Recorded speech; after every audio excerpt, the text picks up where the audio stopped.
Most of us in the interior are vaguely familiar with the area called Delta. It's about 100 miles south of Fairbanks on the Richardson Highway, and we know of it because it's the junction where we get on the Alaska Highway heading south to Tok and the Canadian border. Delta Junction is the place we may stop to fill up with gas and get a quick bite to eat. We know there's some sort of farming going on in the area, at least that's what we've read in the paper. As we drive through, we may remember that the Army has an installation nearby, Fort Greely, isn't it? We may even recall something about a buffalo herd in the area. For the majority of us, that's about all we know of this Delta place. If we do stop for a few minutes to stretch our legs, we can't imagine many people living around here. Some soldiers, a few gas stations and motels, and some crazy farmers back in the hills, right? Wrong.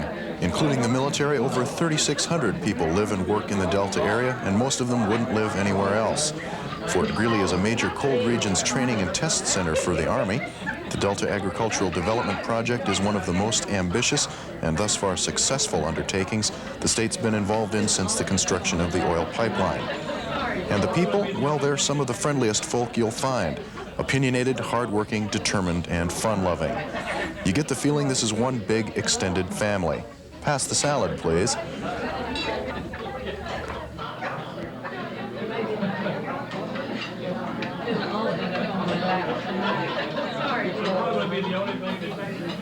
This is the monthly Chamber of Commerce dinner and meeting. This is a place where you quickly get to know your neighbors, and you know their neighbors who will be there to help you out when you need it. Tonight, among other things, a new queen of the Deltana Fair was crowned.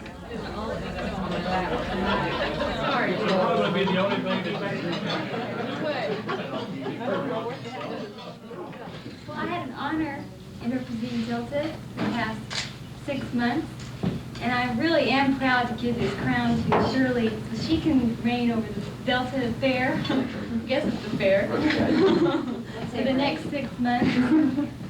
And I know Shirley will do a good job because she really likes this, really does.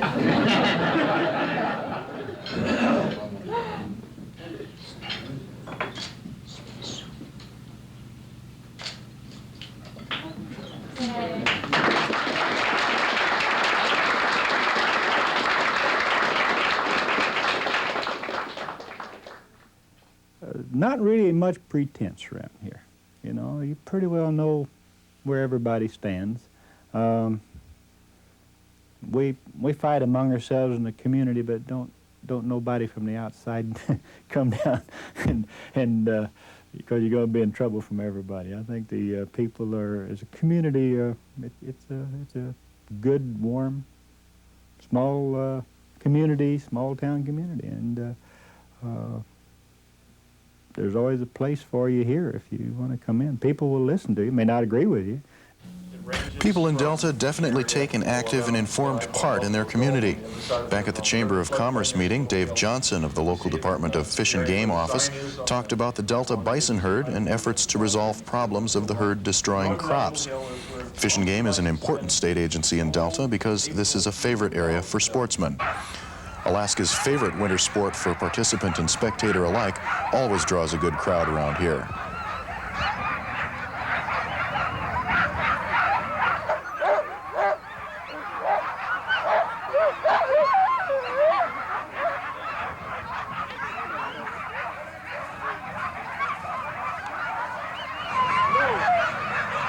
Seconds.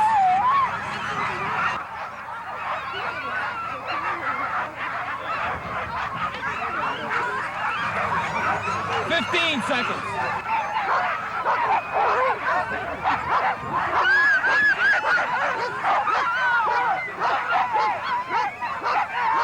5, 4, 3, 2, 1.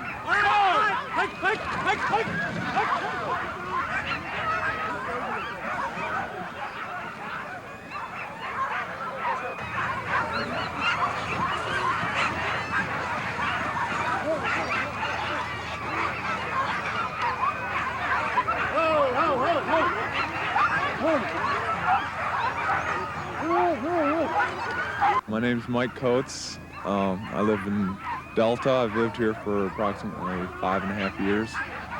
I've raised dogs for 3 years. My name is Bob Luzardi. I've lived here for 12 years about, and I farm and I run dogs and I work construction, so I make my living. I think it all fits together. I think it's just perfect. You farm in the summer, you run dogs in the winter. It couldn't hardly be better. I like the small town atmosphere of Delta. There's things I don't like, the wind especially, I guess. There's a lot of goods and bads about Delta, but I think the goods are better than the bads, keep you here. So how'd you do in the race today? Not very good, I got disqualified. Yes. I missed the trail, I missed one of the turns. Just about a mile and a half out, I just didn't get out very far, so today hasn't been a very good day.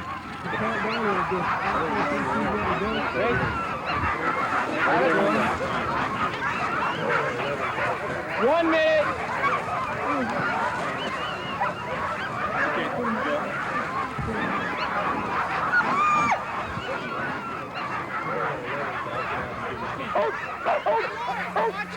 Delta has its share of serious trappers and hunters. Many of them live far from the madding crowd. For the most part, they are not the active, development-oriented group you saw earlier at the Chamber of Commerce, although both groups do live in harmony. There's enough room and acceptance for everyone to live out his own dream in Delta. These folks may work regular jobs, teaching, military, road maintenance, and construction, but in their hearts, they're running a trap line with their dog team.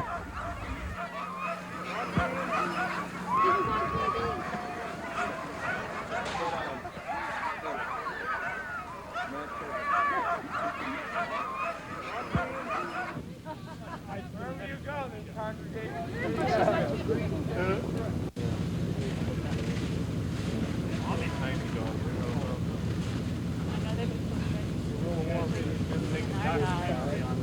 team.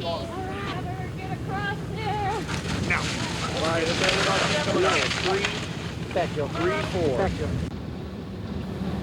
Large-scale construction projects brought many workers to Delta and helped establish the community. In 1942, it was the building of the Alaska Highway, which officially ends here. This milepost has been a welcome sight to many a motorist.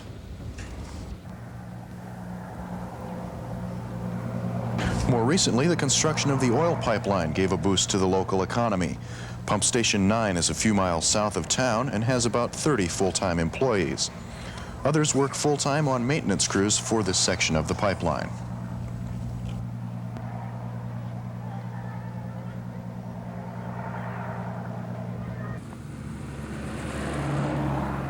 Everyone agrees Delta Junction would not be the growing second-class city it is today without Fort Greely, located a few miles south of town. And a pleasant good afternoon to you. It's Afternoons Live right here at Fort Greely. I'm your host, Army Specialist Ron Lee, right here on AFRN 1360. It's about 13 minutes before the hour 3 o'clock right now.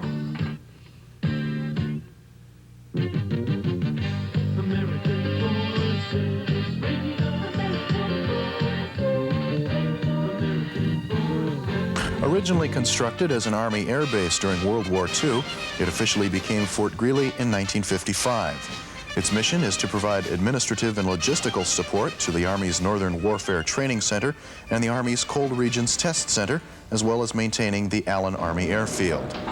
About 850 GIs and their dependents provide a stable economic base. The post provides a wide variety of services and activities for its personnel, like this garage where you can spend a windy winter afternoon dissecting your engine.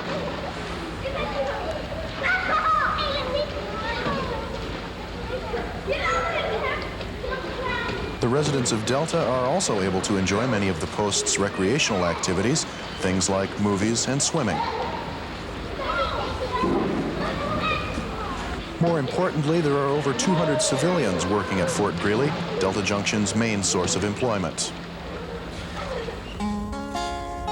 Delta is also a place for the adventurous, like Paul Nistler, who saw the potential of the area long ago. Paul and his wife Loretta have found Delta to be the ideal home.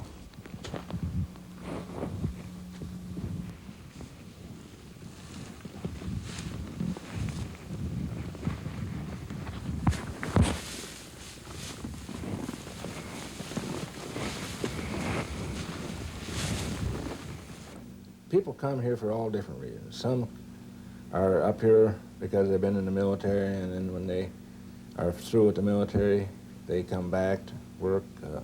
Some have come to work on the pipeline and decided to stay because they like the area. Others have come to farm, to get land. Business brought them in or something, but we have people from all different regions and fields, and it's a good area. I didn't come to Alaska to homestead. I came to Alaska to see what it's like up here. I was probably 22 or 21, I don't know, back over 30 years ago anyway. It was in 1950 when I came up. Then the country grows on you. I spent the summer, and then I went in the Army for 2 years, most of the time in the States, and I couldn't wait to get back up here. But I was still scared of winter, so I went back again. Took the third time to decide to stay. And then it growed on you. I just couldn't wait to get back. And the opportunities here, just, I guess I'll stay here all the time.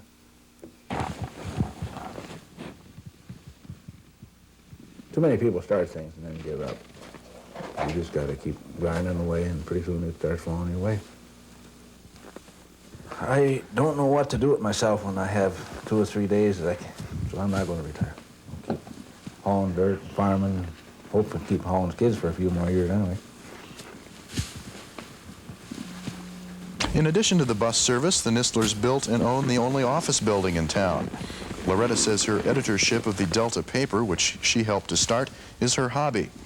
Paul's hobby is the care and feeding of his livestock.